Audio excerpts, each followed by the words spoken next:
les années 2000, une vague déferlante d'images de naufragés s'impose aux yeux du monde. La mer charrie des corps sans vie, des hommes sans nom, dans un silence assourdissant. On les appelle les migrants. Des drames humanitaires s'enchaînent au profit d'un seul et même scénario, l'abandon des personnes.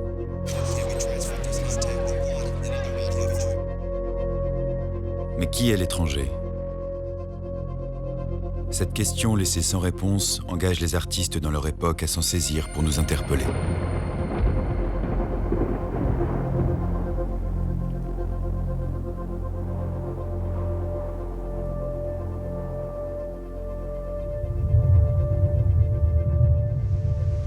En 2015, c'est l'image de trop qui indigne et bouleverse. Symbole de tous les autres disparus, ce petit enfant syrien porte un nom, Alan Kurdi.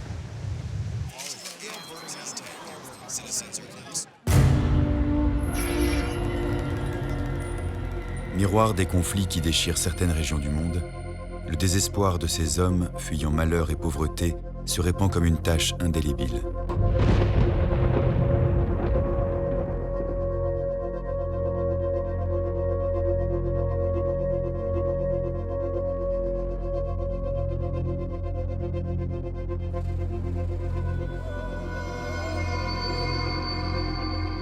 Comme une ombre au tableau, le plus grand bidonville d'Europe se déploie à Calais, un camp de réfugiés surnommé la jungle.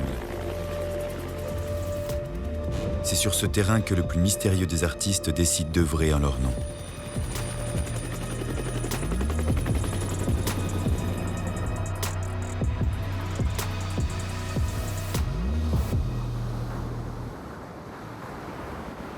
Le thème de la migration, de l'exode forcé, traverse l'histoire des hommes. Il pose sans cesse la question de la libre circulation des personnes et des idées et bouscule les consciences.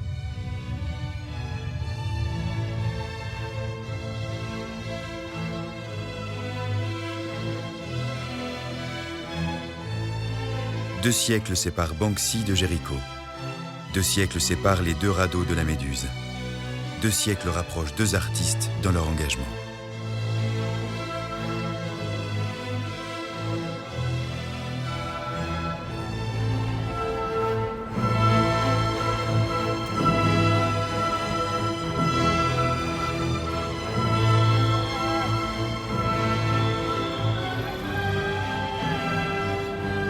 Considéré comme le maître incontesté du street art, Banksy est un artiste engagé, célèbre pour ses actions subversives et poétiques.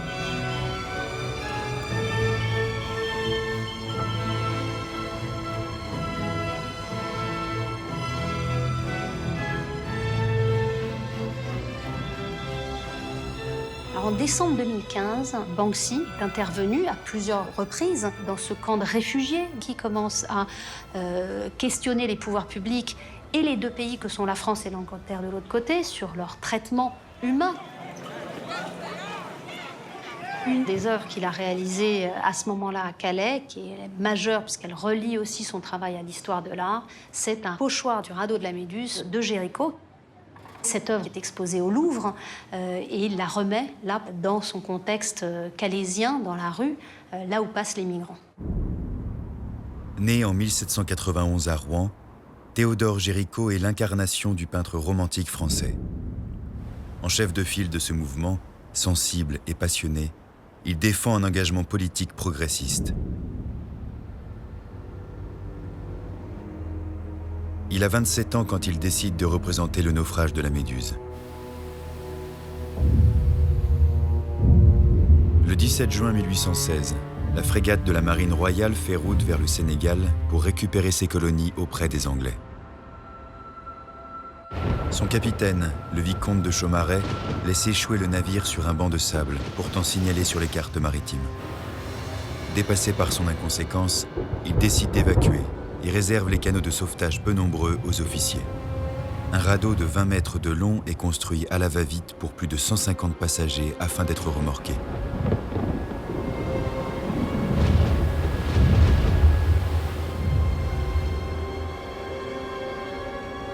En pleine nuit, l'ordre est donné de couper discrètement les cordages et d'abandonner le radeau. C'est l'affolement, la colère, la détresse. En quelques jours à peine, plus de la moitié des naufragés périt.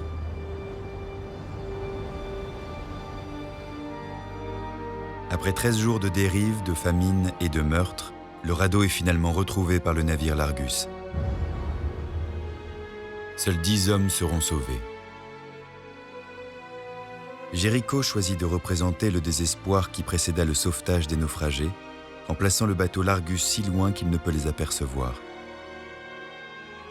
Il donne une vision dramatique de l'existence humaine abandonnée à elle-même. Dans sa première épreuve, le peintre avait approché le bateau du radeau, ne laissant ainsi aucun doute sur l'issue favorable de l'histoire. Mais peut-on parler d'un sauvetage avec seulement 10 rescapés ? Sur le pochoir de Banksy, le message est sans ambiguïté. À la place du navire l'Argus figure un car-ferry semblable à ceux qui effectuent les liaisons entre Calais et Douvres et qui refusent la traversée aux migrants.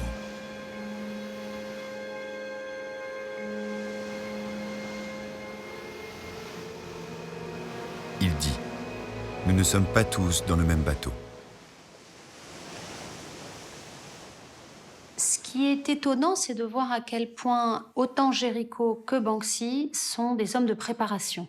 Rien n'est laissé au hasard. C'est fascinant de voir à quel point Géricault a travaillé dans les détails de son chef-d'œuvre. On estime à 2 ans le travail qu'il a fourni pour préparer sa peinture monumentale.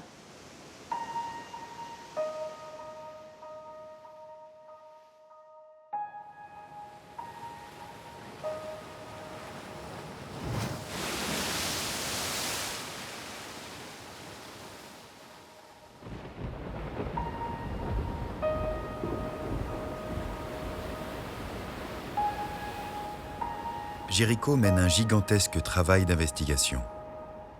Il interroge les rescapés qu'il prend pour modèle, étudie les cadavres dans les morgues, emprunte des membres humains à l'hôpital Beaujon pour les dessiner dans son atelier.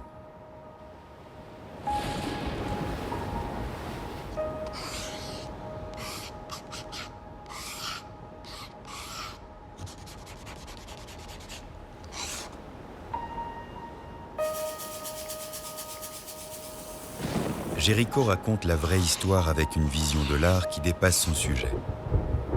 Une œuvre à la frontière du visible et de l'invisible, où l'expression chevauche l'impression.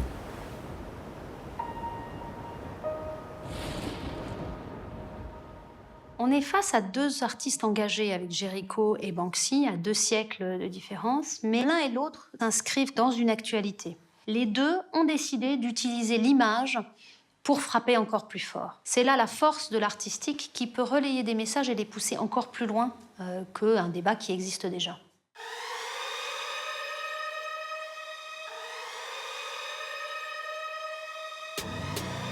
Banksy réalise une série d'œuvres pour alerter les esprits sur la crise migratoire en Europe. En décembre 2015, il pose ses bombes à Calais. Il réalise 3 pochoirs et un graffiti dans des endroits très choisis. Une près de la maison de l'immigration, puis une quasiment à l'entrée de ce camp de réfugiés, qui est Steve Jobs, fondateur d'Apple, avec son premier Macintosh qu'il avait inventé à la main et qui lui-même devient un migrant parmi les autres.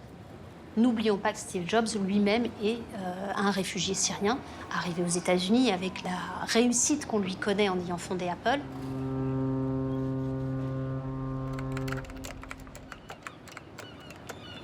Et puis une sous un pont, avec juste un graffiti. Peut-être que tout ceci se résoudra tout seul, 3 petits points.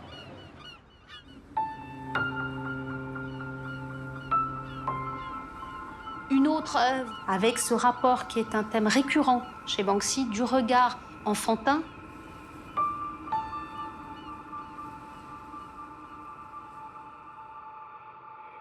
Les pochoirs de Banksy font sortir de l'ombre les milliers de migrants anonymes.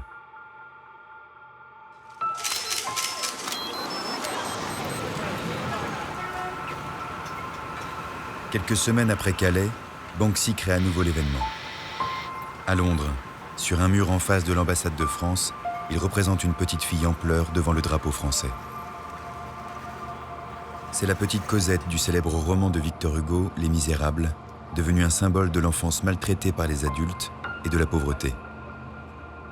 Cette Cosette qui fait écho à son travail parce qu'il utilise beaucoup la figure de l'enfant pour véhiculer des messages très durs, il a trouvé une sorte de filiation entre ses propres personnages, son iconographie, et puis celle de Cosette telle qu'on la connaît tous.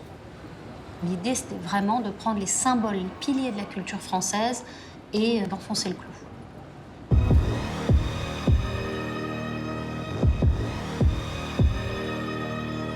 Sur le QR code, les gens qu'on a pu voir tout de suite scannés, un peu interpellés par cette mystérieuse Cosette, ça donnait accès à une vidéo d'une association humanitaire qui justement dénonce le traitement des migrants.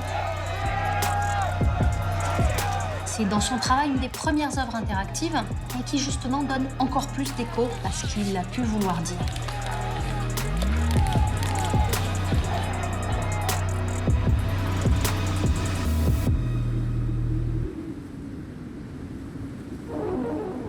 Ici, non.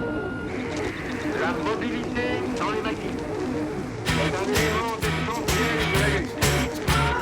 L'augmentation des effectifs armés est plus que jamais souhaitable afin de pouvoir en aucun cas diminuer votre mobilité.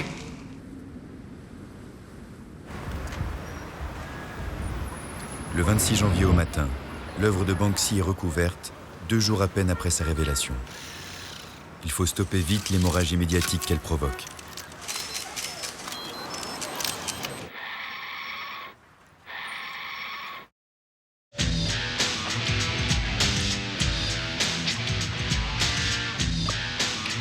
Le radeau de la Méduse de Jéricho mesure plus de 7 mètres de long par 4,91 m de hauteur. Le pastiche de Banksy est d'environ 1 mètre par 1 mètre.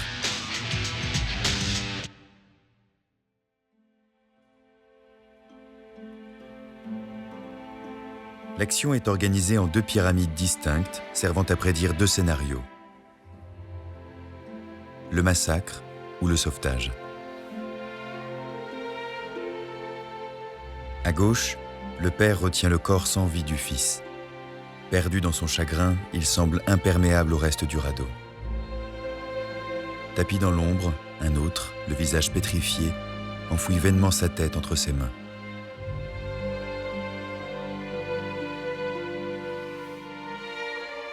Au centre, Alexandre Coréard, l'ingénieur de la Méduse, pointe du doigt l'espoir à Henri Savigny, chirurgien ne pouvant plus sauver personne.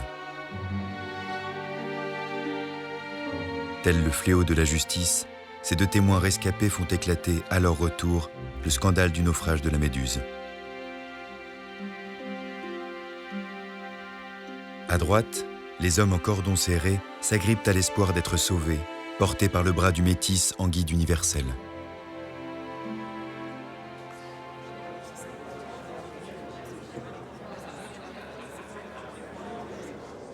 Quand en 1819, le radeau de la Méduse est exposé au Grand Salon du Louvre, la foule sous le choc reste devant le tableau pendant des jours. Ces salons étaient effectivement le grand moment artistique de l'année. Le scandale du radeau de la Méduse avait fait couler beaucoup d'encre, mais l'œuvre elle-même avait interpellé le roi Louis XVIII à l'époque. Louis XVIII, après avoir visité le salon, dit à Jéricho « Monsieur, vous venez de faire un naufrage qui n'en est pas un pour vous. » Critique à peine voilée du régime de la Restauration, le radeau de la Méduse est un manifeste pour la fraternité des hommes et contre l'esclavagisme encore pratiqué à l'époque.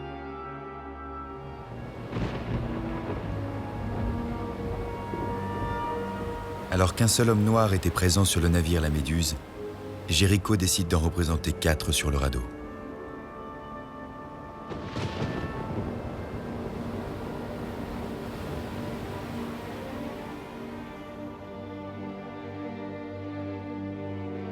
La figure de l'homme noir est un axe clé de l'œuvre de Jéricho, symbole de son engagement anticolonialiste.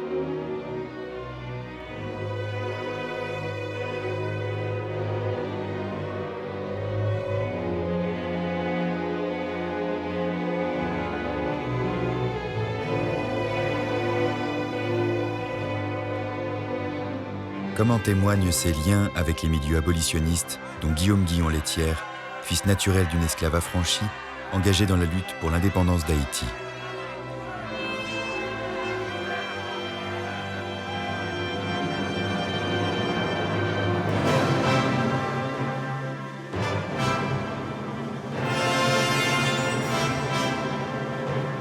Géricault invite son ami, le peintre Eugène Delacroix, à bord du radeau, l'associant à son engagement.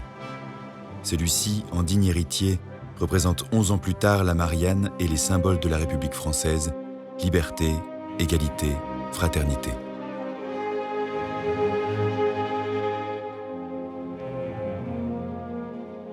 Géricault choisit Joseph, le modèle haïtien à la mode, pour incarner le héros principal du radeau, et le place au sommet de la pyramide des naufragés.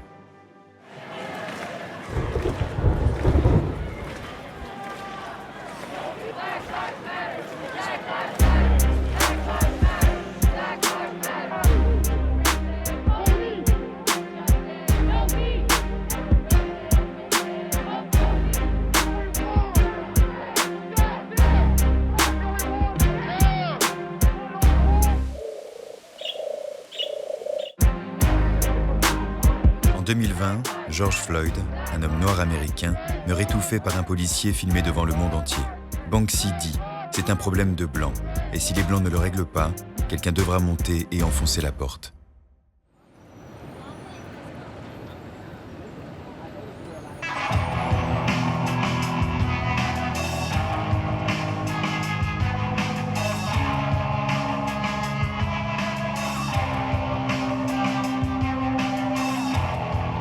Présumé né en 1974 à Bristol, Banksy est le pseudonyme d'un artiste qui fait de l'anonymat sa signature universelle.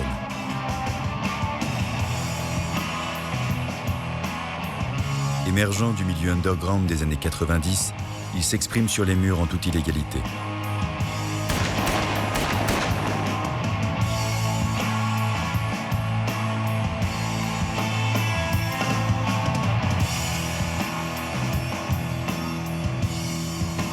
Banksy pratique l'art du pochoir pour faire passer ses messages qu'il manipule comme des slogans. Il renoue ainsi avec une démarche artistique française née des collectifs étudiants de mai 68.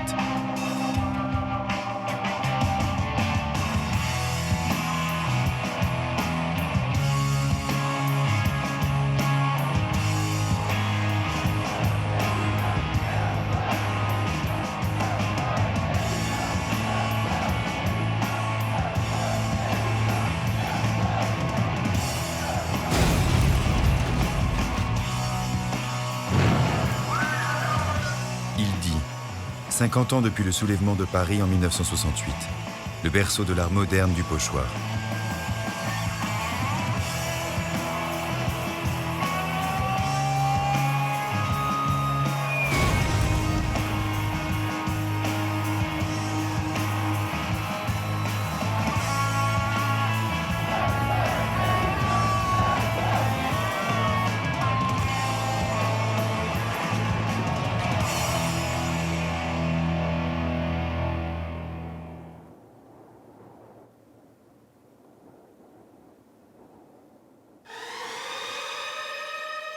Après Calais et Londres, Banksy poursuit son action commando en soutien des migrants et pose ses bombes à Paris. Il revendique une nouvelle série d'œuvres dans des lieux stratégiques de la ville.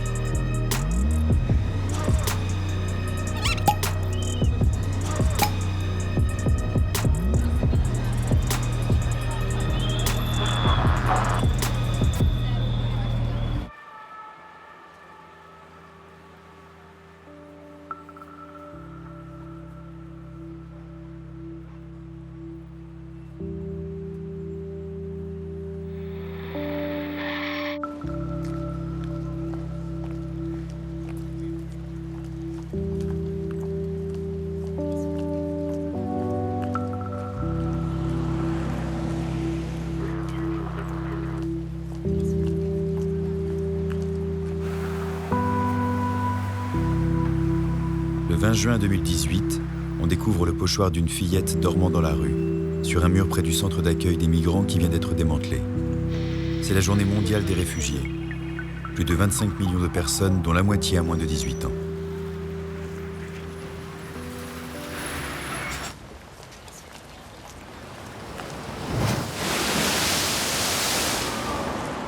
Banksy rappelle l'insurrection de mai 68 comme numéro d'appel pour le sauvetage des naufragés en détresse.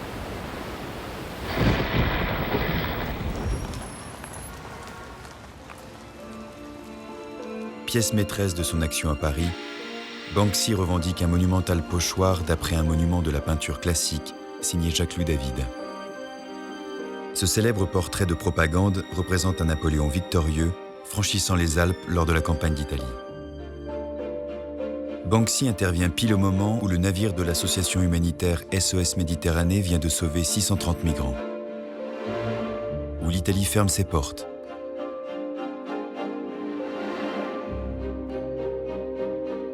où Paris et Rome sont engagés dans un bras de fer,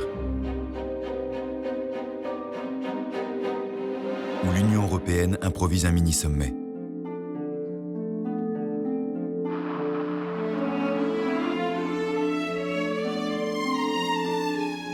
En détournant le portrait de Bonaparte, c'est la représentation du pouvoir qui occupe Banksy. Ici, la cape de l'empereur le recouvre entièrement, symbole d'une politique aveuglée qui ne peut plus montrer le chemin. Il s'inscrit dans la tradition française en détournant ses propres modèles. De David à Géricault, de Géricault à Banksy, comme un écho qui gronde.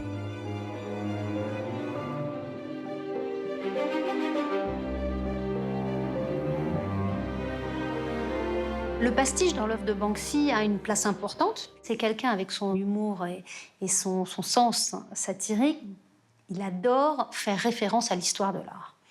Et ça fait partie de la marque de fabrique de Banksy. Comment la voix contemporaine doit s'insérer dans l'histoire.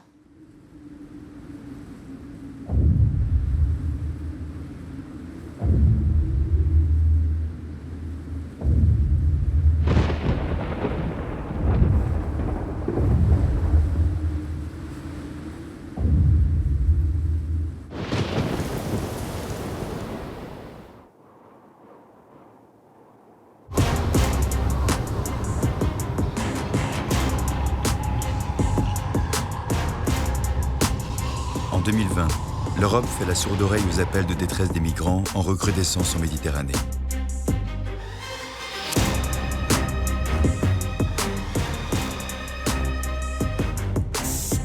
En août, 2 ans à peine après Paris, Banksy passe de l'alerte à l'action directe.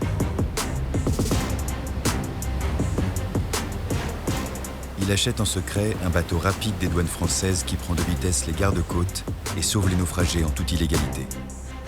Le navire est baptisé Louise Michel, en hommage à la militante anarchiste et féministe.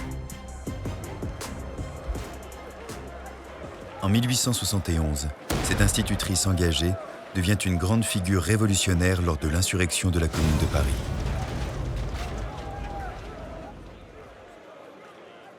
Louise noue un vieux jupon noir au bout d'un balai en guise de drapeau qui deviendra le symbole de la rébellion contre l'autorité et pour la liberté individuelle. Un symbole repris en mai 68.